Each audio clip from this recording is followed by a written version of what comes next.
welcome you to Exec class, Exec for Data Analysis 1.0. Though this video is for my students, or it can be very beneficial to anybody that is new to data analysis, that want to learn data analysis as well. So before I start, I need to give respect to whom due. Shout out to my sponsors, my leaders in this field. Starting from Findogo, there's the Analyst, Master Kenji, and others. I salute. So today we'll be starting the analysis. So we have to run through the basics before we quickly go to the main formulas. So let's go. Please be attentive and follow as we go. If you have any question after it, just drop it down in the comment section, and I will try very much to respond to it as early as soon as possible. Now, with learning data analysis, we will discuss about the theoretical part of data analysis, and this is the practical part. Now, the first thing we want to talk about here is a workbook. When we say workbook and sheet, when we say workbook, when we say sheet, just like our natural book, our local book that we use in our schools, just like our book, yeah, that's workbook. But sheet, you know that in that book there are many sheets in that book. That means there are many sheets in one exercise book. So just like exercise book, Excel is like that as well. So inside one exercise book we have many sheets. Example, now inside one Excel workbook we have this welcome page, this basic page, this basic page, this minimax page, and this stream page. Everything is what is inside one Excel workbook. So that's workbook and a sheet. Then we talk about rows and a column. When we say rows are what are just the numbers you are seeing beside here. Rows are what? They are horizontal. You can see this yellow here, as straight as it is, it is what? It is row. While rows are what? Rows are those numbers. While columns are what? Columns are alphabet. You can see here A, B, C, D, E, F. All of those are what? Those are column. Now, for you to reference in Excel, for you to use formula, you must reference, and for you to reference, you must understand the row and column. Now, to understand the row and column, you can see this column is what? Is column B, and this is what? This is row 2. That makes it this one B2. Look at this. This is what? This is column A. That column is vertical, while horizontal is what? Is a row. So this is column A and the row 1. That's what? A1. And look at this. This is column B and the row is what? Row is row 2. That makes it B2. Now look at this is what? This is column 5 and the row is column F rather, and the row is what? The row is row 5, which make this one F5. The same thing goes for this one. This one is what? This one is K. Okay, this one is column K. This one is column K, and the row that we are here now is what? Is row 5. This make this one K5. Are we together? Now look at this. At this edge, this is what? This column is what? Is O.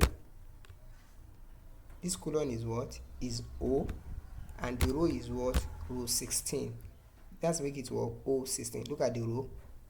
The row is 16, while the column is what? Column is O. That's O16. That's about row and column. Then this ribbon is at the top here. This ribbon will be very useful as we go along in data analysis for formatting the table and other stuffs we do in data analysis. This ribbon is very, very essential. It's very, very important. Now let's go to text and numbers. You must understand text and number. You know, when I was presenting the other day, I told you that you must be vigilant. You must be attentive to details in data analysis.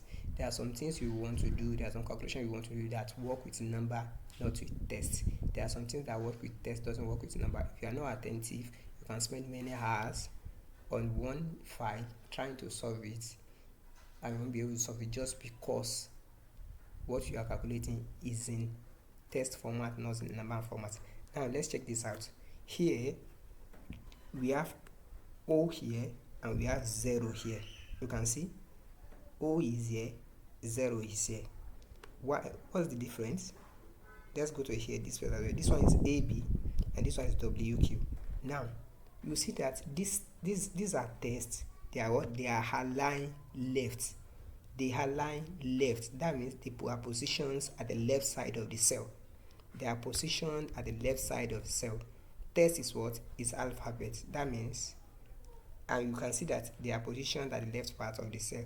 Why numbers? You can see this is 0. Its position what? Its positions right. Look at this 9 as well. Its positions right. So test position left, while numbers position right. Why something like time, that is alphanumeric, 2 a.m. is position what? Its position left as well. Are we together? So let's move on. Now we go to Excel basic. It says basic doing mathematics with Excel. Excel is made up of individual cells that are grouped into rows and columns. Row and numbers and columns that are lettered. There are 1 million rows and a column and 16,000 columns in Excel, and you can put formulas in any of them. So examples of formula are sum, average, count, ifs, cante, concatenate, and others like that. They are formulas you can find. They are built-in formula in Excel. Now, in Excel, you can use our local sign, our domestic sign that we use in schools, the plus, the minus, the division sign. Also, we can use it in Excel. You can add, subtract, multiply in Excel as well. So let's say, for example, here, let's follow this. This example, student A got 20 in English and 15 in mathematics, while student B got 16 in English and 18 in mathematics. Now we want to calculate the scores. The first thing we have to do here, these are where we want to calculate. It says now we want to sum. It says to add, select cell H10. This is cell, this should be this should be H14. So we should select cell H14. So we've selected cell H14. This is cell H14 here. It says select H14, type equals, then C14. You can see when I type C14, there's a blue something around this. That means I'm making reference to this cell. Then you have to add your plus sign, your addition sign, plus D14. You can see after typing D14, there is a red thing on here. Let me do it again. Just watch this 15 cell, D14. You can see that that red square on D14. Then you press enter. You can see 35. That means I'm adding manually the way you normally add in our schools and in our homes. So the same thing goes for subtraction as well. C14 minus C15. Let's type equals C14 minus C15. You can see C14 it's blue color, which is blue here as well, while C15 is red color, which is red here as well. Then you press enter. You can see 16. The answer is what? The answer is 4. Also, multiplication. Here it says D14 times 2 multiplied by 2. So D14 multiply. When you want to multiply, check your keyboard. My own system here, on top of number 8, just press shift 8. It's going to bring the asterisk sign. That asterisk sign is multiplication sign. So multiply by 2, then you press enter. It's going to bring 30. Then for division sign as well, it says we should type D15 divided by 3. So equals D15. Then division sign is towards the head, towards the down part of the keyboard. So divide by what? Divide by 3. So I press enter. You can see the answer is what? 6. And also let's use raised to power. That means maybe 2 raised to power 2, 3 raised to power 3, something like that. Here now we want to do raised to power C15 rather, which is what? C15, which is 16 raised to power 2. So we just type equals C16. How do you type raised to power? If you check your keyboard on number 6, there is something at the top of number 6. That number 6, just press shift 6. It's going to bring something like this. Then add your 2. This is what? This is so C16 place to power 2, then we press enter. It's going to bring what? It's going to bring 0. Why does it bring 0? Because the cell we are making reference to, which is C16, there is nothing there. So what it's the number is in what? Is in C15, not C16. So we must be vigilant when we are doing our calculation. We must make the correct reference so that we don't get wrong calculation. And we press enter. So the answer is at 256. So that's how we had here using our domestic, using our local, domestic signs. Also now to add in Excel, we have another ways as well. Here we can use something called auto sum. We've used our normal sign and we can use formula as well. Let's quickly go through this. According to what is there, it said example A. Let's try auto sum. With example A, select the empty cell in front of auto sum, that's here. Then go to formulas. That means it said we should go to formula bar. The formula bar is at the top here. Then we said we should click on auto sum. Auto sum is here. Then we should press enter. Let's do that again. We should click this cell. We should click on auto sum. Then we press enter.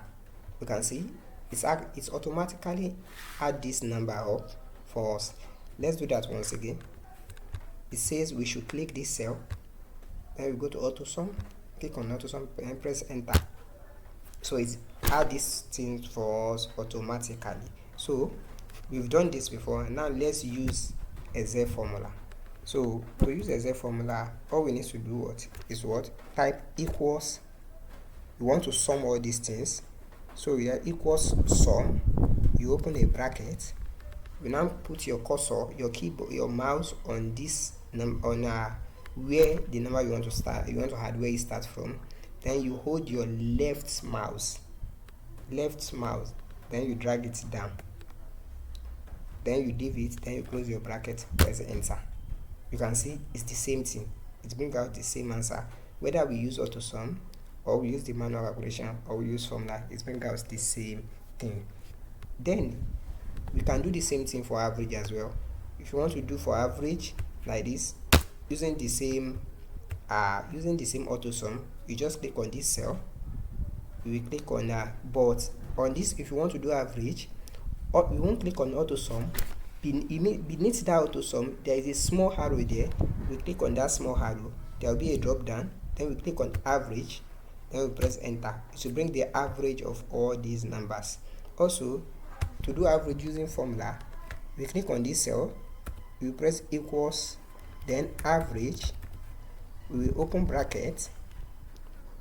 Then we highlight these numbers. Then we close our bracket. Then it's bring us it's bring us the average of all these numbers. That's how to find average sum. That's how to use some of these formula. Now you might be wondering, every time I want to type, I put equals. To use the Excel formula, you must type equals in every formula you want to use in Excel. Every formula you must firstly type equals. Then after typing equals, then you type your formula that you want to use. So in order to get to use the formula in Excel, you must first add equals, then before adding your formulas. Then let's go to the next one, which is another part of Excel using the formula. So I want to teach you how to use something called a formula called minimum, this formula called maximum, formula called large, small, and count. So what do we use minimum for? If I want to look for the minimum, the least number, the minimum number in this says if I want to look for the minimum number in these numbers, in this says amounts, it's very easy. Instead of me looking, I'll just use the formula. Now let's see, equals min. I want to look for the minimum. Then I will open the bracket. Then I will highlight all these numbers. Then I will close my bracket. Enter. That's at 3000. Let me go again. I will type equals, then min. That's to get the minimum. Open bracket. Then I will highlight this number from here to bottom. Then close the bracket. Then enter. That means 3000 is the minimum. Is the least of all these numbers. The same thing goes for maximum as well. I will type equals max to get the maximum. I will open bracket, then highlight this, then close the bracket. That's the 9,000 is the maximum number in this maximum amount in this sales amount.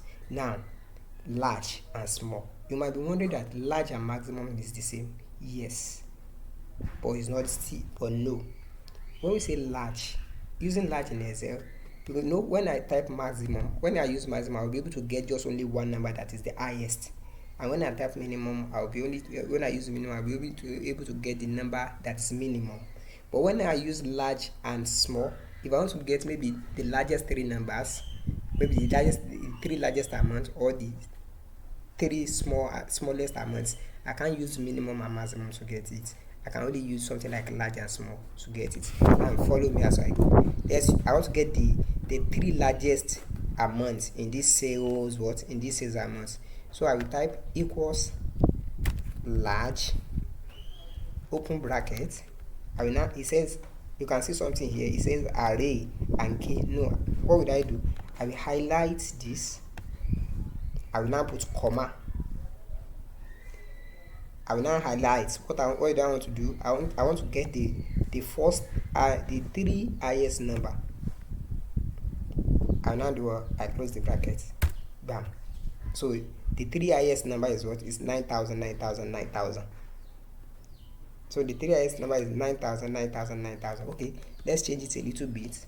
Now if I come here, if I change the highest number to 10,000, you can see the highest number changed to 10,000 here.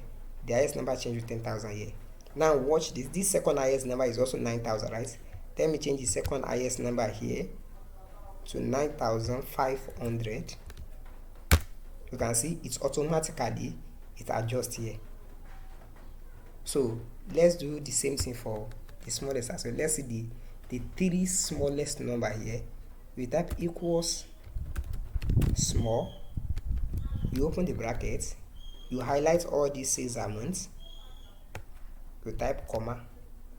Then you highlight this 1 to 3 because we want to get the three smallest amounts. So you highlight this 1 to 3. You close the bracket, then you press enter. It will give you what? The three smallest number. Because that's 3,000, 2,000, 3,200, then 3,500. Now, this table now, we do not know how many products here or how many sales amounts here. Let's assume we are given a file that is very long, that's more than 5,000, and we do not know how many data are in that file. Now, how do we know the total number of that file, or the total number of the content in that file, or the total number of products there, or the total number of the data we want to analyze? So in such scenario, what do? We can use the formula called count.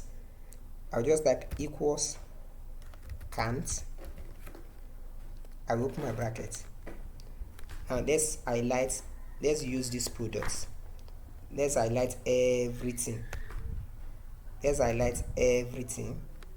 Then close the bracket. Then press enter. You can see it does not count anything. Now let's use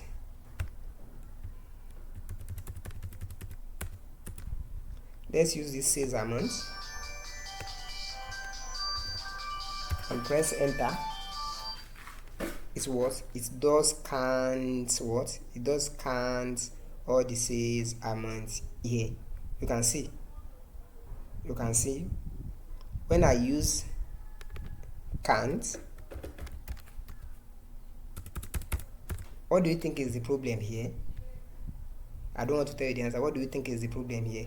When I use count for this alphabet, for this product, it does not count. But when I use it for this sales amount, it actually brings the normal answer. What do you think happens?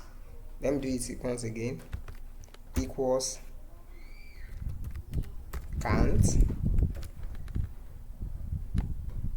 Highlight this. Then close it. Then enter. You can see when I use sales amount, it brings back